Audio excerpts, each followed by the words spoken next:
안녕하세요, 에버랩스입니다. 오늘은요, 청약 가점에 따른 전략 여러분들하고 같이 알아보고 짚어보고 넘어가도록 할게요.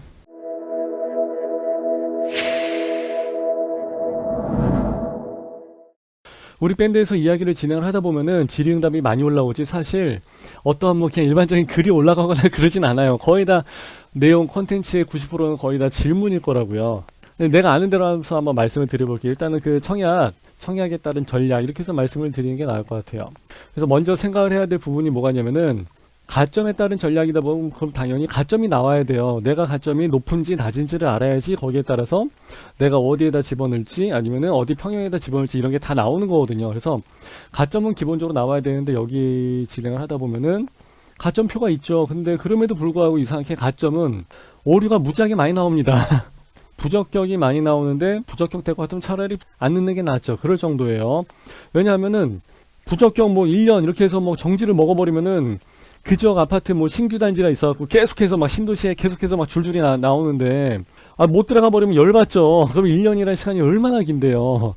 하여튼 그런 부분이 있고, 또 한 가지 여러분들이 같이 보셔야 되는 것은 지역이에요. 지역. 내가 어디 지역에 있는 청약을 넣을 건데, 서울이냐 수도권이냐 이런 거에 따라서 얘기가 다 달라지죠. 그 얘기가 뭐냐면은, 투기 지역이냐 아니면 투기 과열지구냐 아니면 뭐 청약 과열지구냐, 뭐 조정 대상 지역이냐, 뭐 이런 게 있으니까, 그런 것 때문에 그 조건들이 다 달라지기 때문에, 나는 뭐 어디 과천에다 넣을 거야. 그러면은 그 과천 지역이 지금 어떤 지역으로 되어 있는지, 그리고 땅이 그냥 일반 땅인지, 그러니까 민간이 분양을 받아갖고 뭐 현대 힐스테이트가 사갖고 현대 힐스테이트가 뭐 분양을 하는 땅인지, 아니면은 뭐 공공 택지로서 대규모 택지 개발이 딱 이렇게 뭐 지정되어 있는 지역인지, 이런 거에 따라 다 다릅니다. 그래서 난데없이 무슨 뭐 별내 신도시 사는 사람이 갑자기 뭐 과천으로 간다든지, 뭐 송도 사는 사람이 막 이쪽으로 온다든지, 그렇게까지 막 많이 움직이고 그러진 않으니까 선택한 그 지역에 대해서 어느 정도는 알고는 계시는 게 좋을 것 같아요.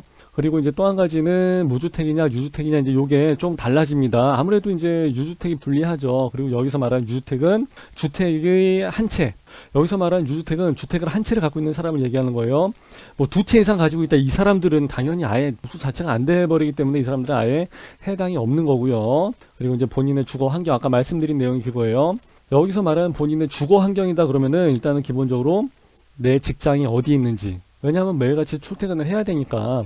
학교는 서울서 지방대를 다닌다 할지라도 어차피 한 석 달만 왔다 갔다 하면 되고, 그리고 뭐 언젠가는 뭐 군대 갔다 와야 되고, 언젠가는 다시 뭐 해봤자 또 다시 한 2년만 다니고 하면 되니까.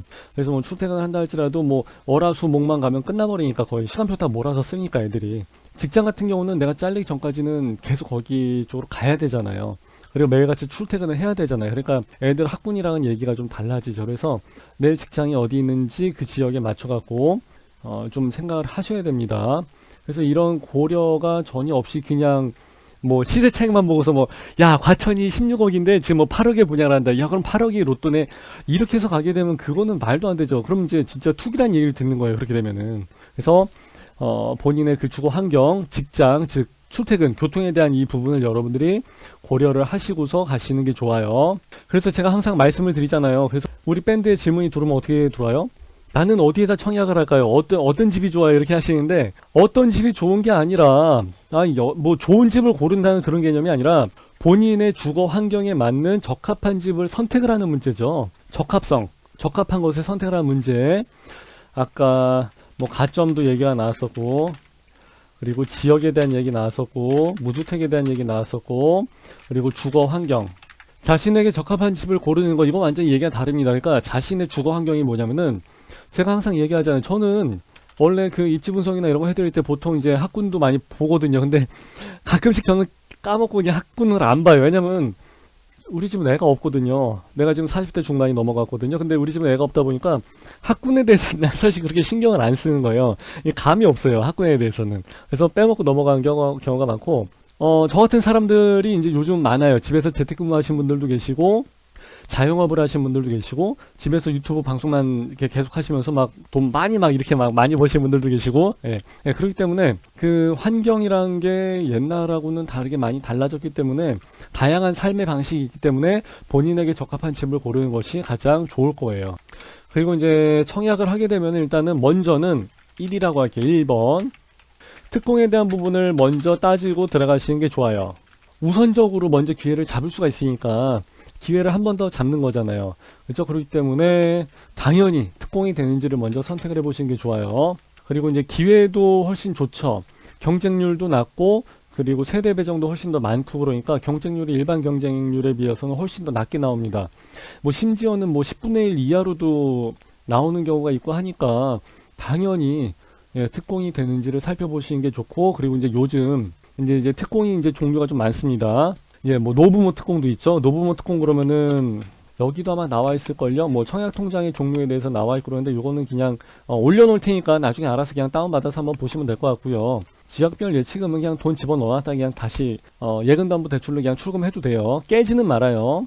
신혼특공, 다자녀, 생초, 노부모, 국가유공자, 뭐 이제 뭐 장애, 기업체 특공 이제 여러 가지가 있는데 그 중에 하나가 이제 제일 먼저 나오는 게 노부모 특공이죠. 노부모 모시고 사시는 분들. 근데 문제는 뭐냐?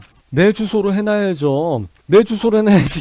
안 그러면 어머니를 모시고 산다는 근거가 없어지는데 엄마 주소는 시골인데 내가 엄마 모시고 사는데 노부모 특공 딱 이렇게 해갖고 떨어지시는 분들이 옛날에 되게 많았습니다.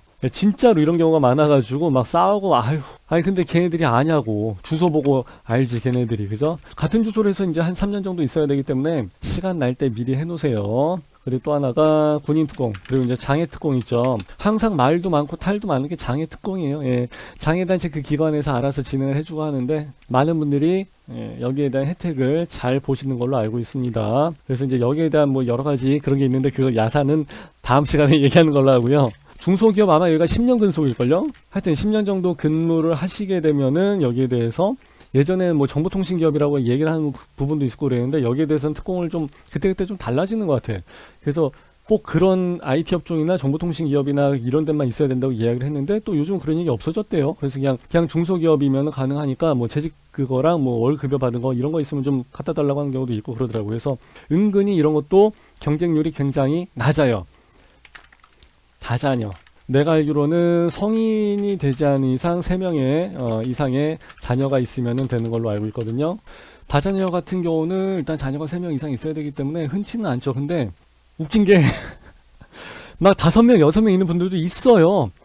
근데 참 하여튼 뭐 그런 분들도 있긴 있는데 보다 보면 정상적인 그건 아니더라고요. 뭐 좀 야사가 좀 그렇긴 한데 하여튼 일반적인 경우에 3자녀 이상 분들인 경우도 막상 3자녀 이상 분들이 있겠어 했는데 있어요. 많이 있어요.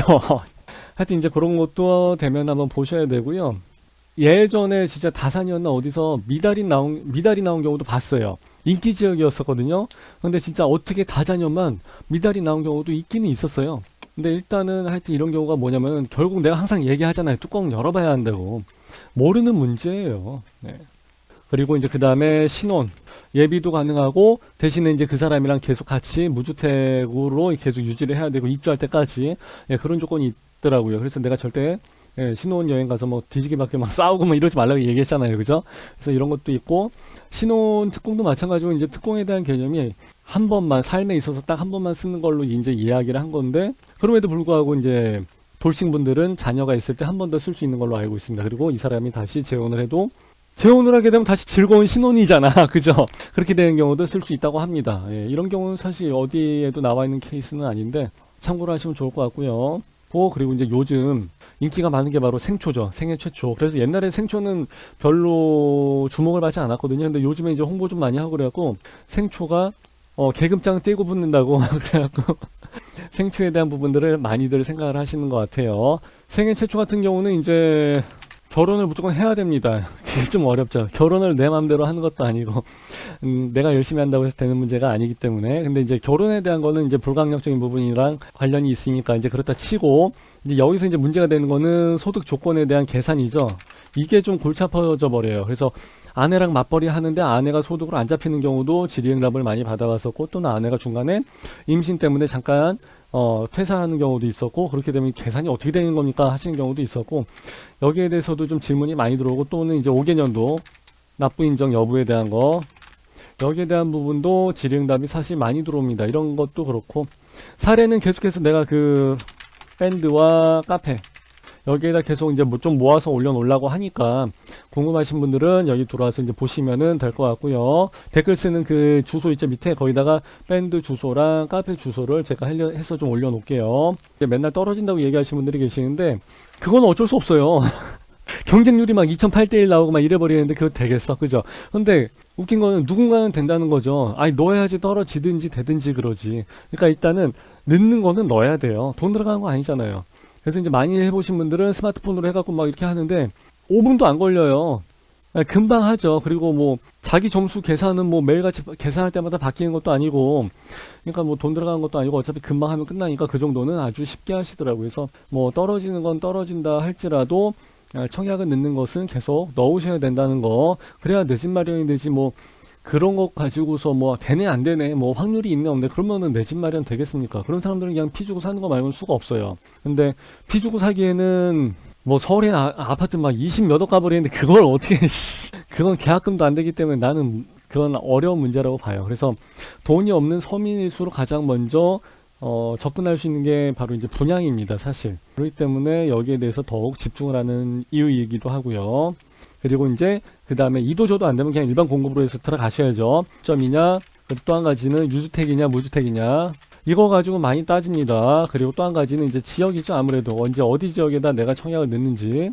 가점이 낮은 분들하고 높은 분들하고 청약에 대한 전략이 달라요. 가점이 높으면 당연히 과천 같은데 무조건 들어갔죠. 고덕강일 같은데 무조건 들어갔죠. 근데 가점이 낮다 그러면은 그런 사람들은 그냥 뭐 못 들어가? 그럴 수는 없잖아요. 근데 그런데 말고 또는 인기 지역이 아닌 쪽으로 조금 이렇게 빠져나갈 수밖에 없죠. 그리고 또 한 가지는 가점이 낮아도 저번에 했던 뭐 고양시에 있는 뭐 덕양지구 뭐 이런 데 같은 데는 괜찮아요. 거기는 앞으로 금액도 많이 올라갈 것 같고 삶의 질도 괜찮을 것 같은데 그런 데도 괜찮습니다. 왜 그러냐면은 84 타입이기는 하지만은 84 타입 중에서도 25%를 여기서는 추첨으로 또 주는 경우가 있어요.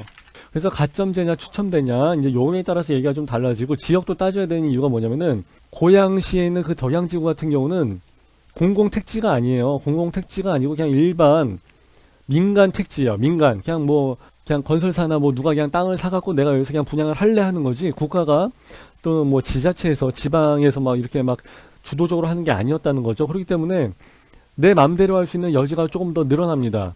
84 타입 기준으로 해가지고 그 이하의 경우에 이런 지역에서는 그냥 고양시 같은 경우는 그냥 뭐 조정 대상 지역이라고 해갖고 그냥 조대지라고 얘기를 했거든요. 그래갖고 84 타입이지만은 민간 택지이기 때문에 25% 정도까지는 추첨제가 가능합니다 라고 해서 얘기를 해준 거예요. 그래서 추첨제니까 가점이 낮은 사람들은 이런 추첨이 되는 물량 있는 쪽으로 계속 찾아다니셔야 돼요. 뺑뺑이죠, 추첨은. 그래서 이제 요런 쪽으로 해서 걸리는 쪽으로 해서 들어가시는 게 좋은 선택이 될 수밖에 없어요. 이거 말고는 사실 선택의 여지는 별로 없어요. 그리고 아니면은 84 타입 이상으로 가게 되면은 가점이 30%고 추첨이 70%까지 올라갑니다. 그러면은 추첨으로 해서 들어갈 수 있는 확률이 훨씬 높아지기 때문에 더더욱이 가셔야죠, 이런 데로. 요런 데를 잘 찾아다니시는 게 중요하고요. 그리고 이제 주택이 있냐 없냐에 따라서도 이제 또 얘기가 달라지죠. 2주택은 아예 얘기할 것도 없고 이건 아예 완전히 안 되는 거고 1주택까지는 그래도 사람들이 이야기를 해줍니다. 많이 봐줘요. 왜냐면은 일산 같은 데도 그렇고 분당 같은 데도 그렇고 이제 아파트가 오래됐잖아요. 그러면은 갈아타기를 해야 돼요. 물론 이제 무주택인 사람들이 당연히 우선이긴 하지만 그래도 갈아타기에 대한 수요도 분명히 있기 때문에 이 사람들도 갈아타기에 대한 것은 인정을 해주는 거죠. 이거는 자산관리 차원에서 말씀을 드리는 거예요. 왜 그러냐면은 아파트는 원래 감가상각이란 개념이 없어요. 시간이 지나갈수록 올라갔으니까. 원래 다른 거 뭐 자동차나 이런 거는 감가상각이 굉장히 심하잖아요. 근데 아파트는 그런 게 없다는 게 좀 특이하죠. 대신에 이거는 있어요. 그 10년 이상 넘어가기 시작하게 되면은 갑자기 뭐 하자, 보수 막 이런 게 막 골머리 아파지기 시작합니다. 고장이 날 수밖에 없어요. 그러면은 그 다음서부터는 갑자기 막 생돈이 막 들어간다는 거죠. 아무리 화재보험을 들고 했어도 그건 이제 별도의 문제고 어쨌든 간에 집이 막 보일러가 고장이나 지금 우리 집도 보일러가 고장이 났거든요. 뭐 갑자기 막 타이르가 하나 막 깨져서 나오기도 하고 막 천장이 무너지기도 하고 막 그래요. 그렇게 되면은 점점 돈이 들어가고 거기에 대해서 시간도 좀 써야 되고 공사하고 막 해야 되니까 조금 이제 막 비용이 좀 발생이 되기 시작한다는 거예요. 그러면 사람들이 이제 갈아타기도 해야 돼요. 왜냐면 한 집에서 오래 살다 보면은 뭐 재개발, 뭐 재건축 이런 경우가 있기는 있죠. 근데 요즘 같은 경우는 재개발에서나 뭐 재건축으로 해서 같은 경우는 뭐 자산 증식이 된다기보다는 오히려 이제 여기에 대해서 돈이 많이 들어가요. 그리고 또 초과 이익은 또 정부에서 다 가져가 버리니까 아이 그럼 미쳤다고 내가 뭐하러 재건축을 재개발을 하고 있어. 이것도 돈이 또 많이 들어간단 말이에요 또. 그럼 안 그러면 여기서 나가야 되는데 여기서 나가면 어디로 가. 돈이 없는데 다른 데 금액이 많이 올라가 버리는데. 그래서 적당한 시점에서 어느 정도는 재개발 재건축까지 기다리기보다는 그냥 좀 갈아타기를 해서 하시는 게 좋아요. 제가 보기에는 자산관리 차원에서 말씀드린 거예요. 뭐 투기를 하라 이런 얘기는 전혀 아니에요. 그리고 이제 주택이 있으신 분들은 이제 그렇기 때문에 갈아타기를 할 때에 인정은 해줄게. 대신에 그러면 입주하고 나서 6개월 이내에 네가 원래 갖고 있던 집은 무조건 팔어 이 얘기죠.